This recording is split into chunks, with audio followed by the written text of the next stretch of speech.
somebody I'll welcome out. You've seen her here every single fucking time this whole year. And you're good to see her again. She's wonderful, she's great, and she's a dear friend, Miss Britt Barron.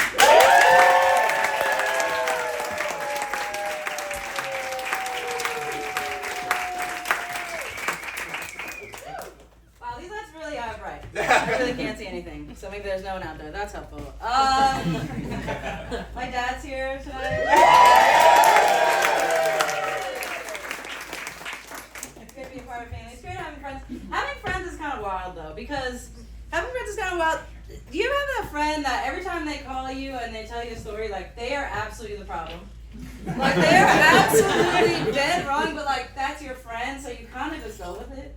Like, I literally have a friend, she called me and she was just like, you'll never believe what my boyfriend did. I'm like, what? She's like, well, I found out his boss was a woman, so I stalked her on LinkedIn, I got her phone number, I called her, and I told her, you better be keeping it professional with my man, and he got mad at me. Like, can you even believe that? Like, he sounds toxic. Like, you just know it. Like, you know what I mean? Like, it's your friend, so I'm like, you are absolutely the crazy person in the scenario, but you're my friend, you know? Which got me thinking, I've never really thought about this, but every villain in history has had a friend. Every villain in history at some point called their friend with a crazy idea and the friend was like, yeah, girl, like not really thinking they'd go through with it. Like, I just like, even little villains, like the girl who Jay-Z cheated on Beyonce with, at some point she called a friend, she's like, God, this guy is complicated. You know? Go for it, girl, you deserve to be happy. Like, you don't know what you did. You don't know. Like, Tonya Harding had a best friend who absolutely on the phone was like, yeah, you deserve to be in the spotlight. You got Aaron Burr. Aaron Burr sat at a bar with someone. He's like, yeah, fuck that Hamilton guy. What happened? It's just kind of crazy. It's really wild. Having friends is wild. You know what else is wild though?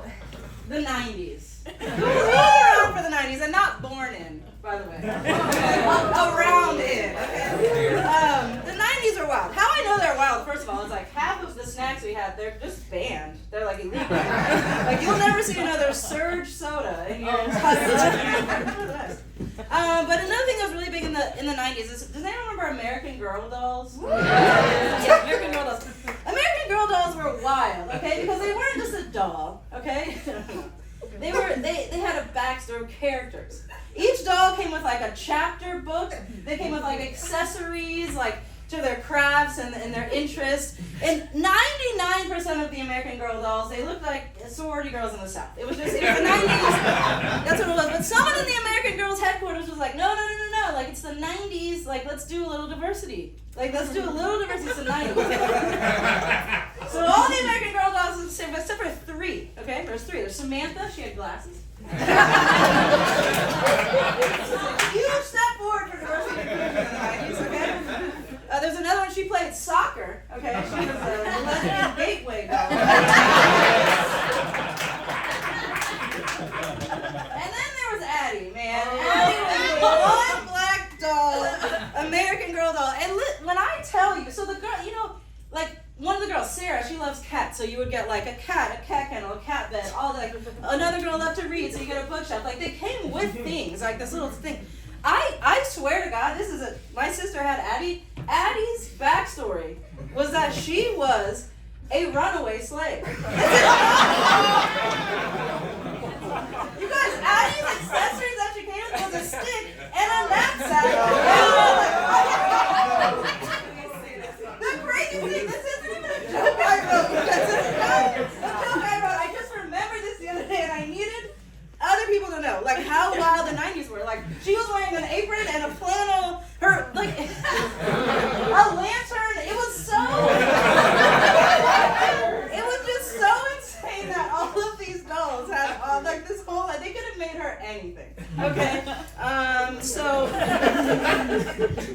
I will be taking some names outside for Addie support groups. If you grew up knowing the only doll you could have was just trying to buy her way to freedom,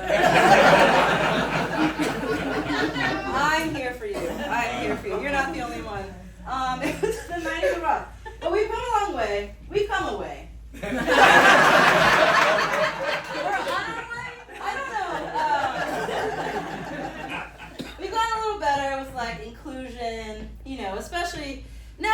being gay, it's like, it's not as bad. Like, it's like, most people are like, it's fine.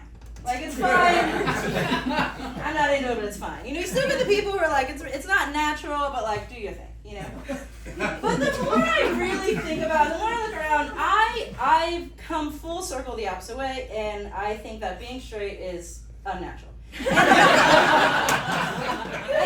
I didn't even arrive at this conclusion on my own. Straight people showed me that. Because like, if you ask a straight man, they're like, oh, be with another man? I could never. That's so weird. But I'm like, straight men literally invented golf just to get away from women.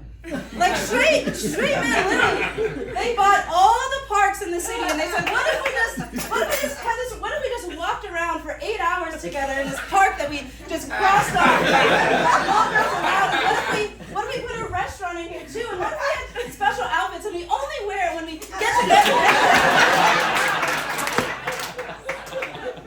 It's almost the gayest thing that's ever been. Like, don't tell me you love women. There are still some golf courses where women aren't even allowed, and that's where you want to spend your whole day. You're dying to get there. Don't try to convince me you're straight all of a sudden. And it's not even just golf. Because if you ask a straight man, like, about their wife, they're like, what do you think about Lisa? They're like, oh, so great. Lisa, so nice. She's an amazing mom. She's awesome. 2 thumbs up. And you're like, great, you love her. But have you ever asked a straight man about LeBron James? It's crazy. They get so animated. They stand up. They're like, oh my God, LeBron James, he's a beast. He's a monster. So perfect. His body's insane. His arms are crazy. His quads, I can fit 2 of me in his quads. Oh my God. The way he handles his ball, the grip strength must be insane. I'm like, grip strength? It's the gayest thing I've ever heard. How am I supposed to believe you want to be with women? This is how you act in your everyday life. And it's not even just the men, because have you ever been at a bar or a restaurant where straight women are having a ladies' night? It's like the first 20 minutes, you can't even hear it, they're just screaming. It's so excited. It's like they're just yelling into the ether, finally, people I like. And it's insane.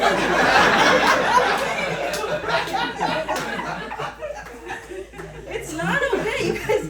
It's 2020, just be gay. Again, I'll have different signage at the door for that. Super easy orientation. But gay people, I mean, no, not gay people, straight people. Straight people aren't the only people that are unnatural, because white people. Because what is up with rock climbing? It's just like we're 2 white people walking down the street one day, and then one of like, hey man, what if instead of going forward, we just started going up? And white people have just been randomly crawling up rocks since then to no end. Like, there's nothing up there. But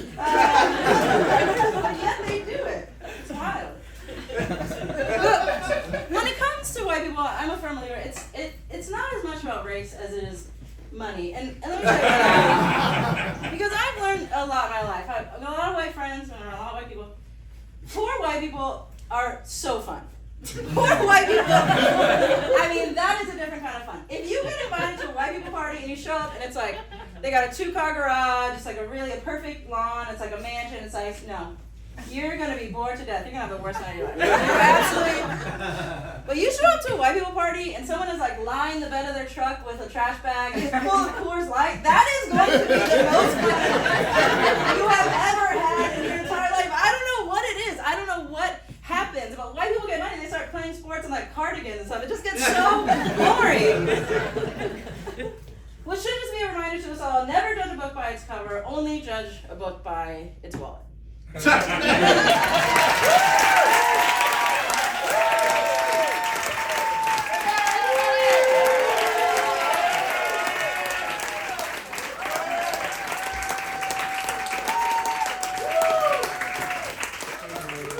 always say this after the fact, for those of you who don't know Britt, versus those of you who've been in the show. But not only is Britt a good friend, she's also my pastor, and she does this as a hobby. She comes to my show as a hobby. I literally one day was like, would you want to do stand-up? And she's like, yeah. And like, you now have like, what, an hour's worth of material?